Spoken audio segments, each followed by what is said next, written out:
Hey, friend, with Valentine's Day right around the corner, we want to talk about how it doesn't have to cost a lot of money to get out of the friend zone. So let's talk about it.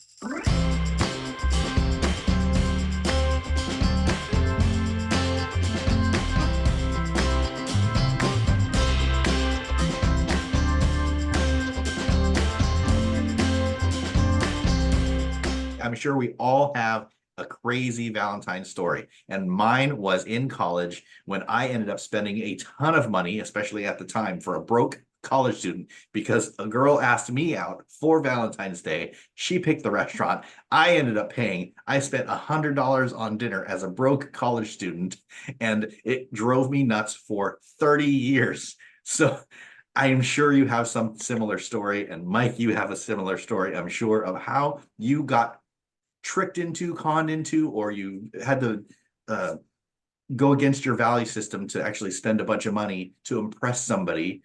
And you don't have to do that. We don't have to do that. So let's have a conversation today about how we can get out of that friend zone and still uh, court somebody, date somebody without having to spend a lot of money. Do you have a story that comes to mind for you?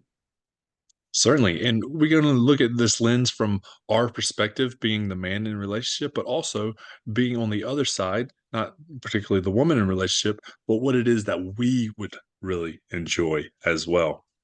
And one of the stories where I had a lot of fun with courting, right? Moving out of the friend zone where I didn't have to spend a lot of money because like Jason's story, we were programmed and we're taught this, the media and your advertisements, they tell you to buy all this stuff and buy these fancy jewelry and this fancy Yeah, restaurant, all these options out there. chocolates and flowers and cards and all the things, right?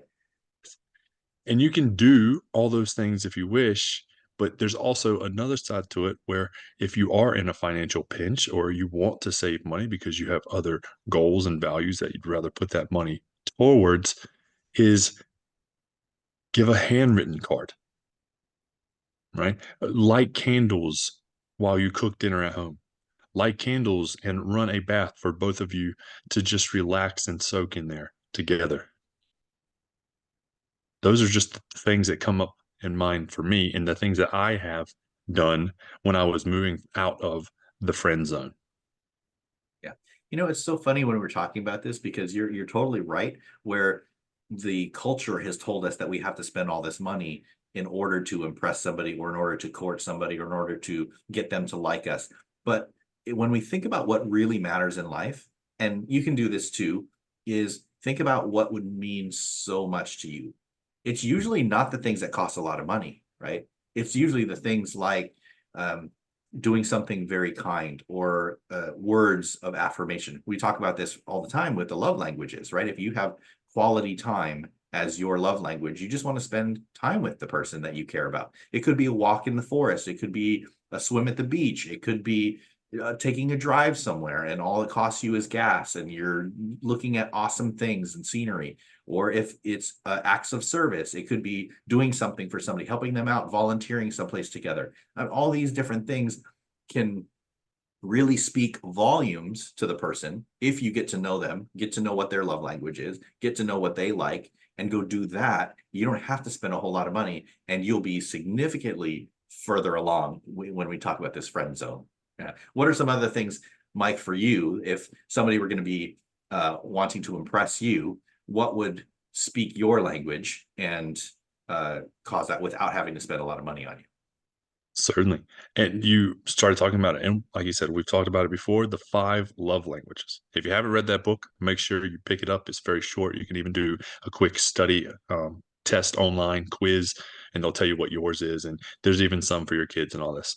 But for mine is acts of service. So if you do things for me, that could be making me dinner, right? This is around the food, the holiday of Valentine's when someone wants to do that for someone, like if we're talking about going out to dinner, or if you make me a dessert, right? Doing those things, acts of service. And I really I light up when that happens. And specifically around Valentine's, sometimes we're taught or programmed to believe that we're there to have gifts. And gifts is another form of love language. When I did the quiz, gifts for me was actually 0. Like, I didn't rate on gifts at all. So if someone was courting me and they got me all these gifts, sure, it's gonna be nice, but it's not gonna register me. Like, in the past, have I gotten gifts from Valentine's? I'm sure, but I have no idea what they are. Yeah, But if you had made me a dinner, I remember what we ate and how good it tastes, right? interesting. Because you're serving me in that moment. Yeah, that's great. So my top love language is physical touch. So for me, a nice massage or, back rub of some sort, or just like cuddling on the couch watching a movie, like that's just like, oh my gosh, that's so amazing. And you're right, like the classic line also is a way to a man's heart is through his stomach, right? Feed us, right? You feed us something good. You cook us dinner, make a nice dessert, something like that. And it's like, wow, yeah, I'm so impressed with that. So everybody is different. So if you take the time to get to know your partner, get to know the person you're trying to date or court, get to know them, speak their language, do something good for them, find out what makes them tick. You don't have to spend a whole lot of money on Valentine's Day or any other date if you don't want to.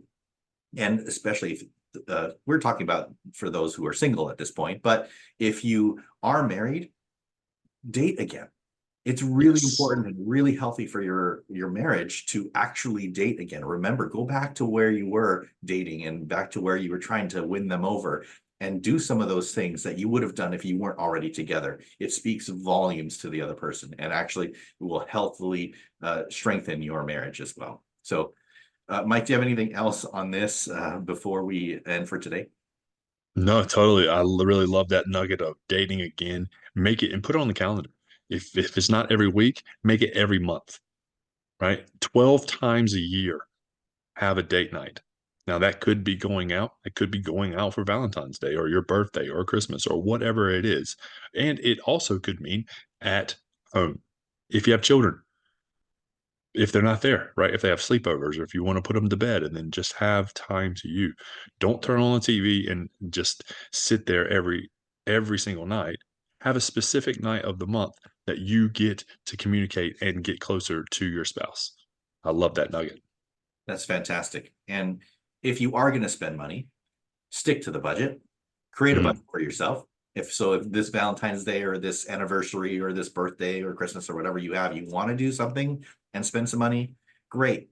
But stick to your budget. Create that budget, create that line item, give yourself a dollar amount and stick to it. And that's how you're going to start saving money and you're going to start investing for your future and you're going to start living your ideal life. So for those of you who are going to be going out, enjoy yourselves, get to know each other, have a good time, get out of that friend zone if you need to. You don't have to spend a whole lot of money.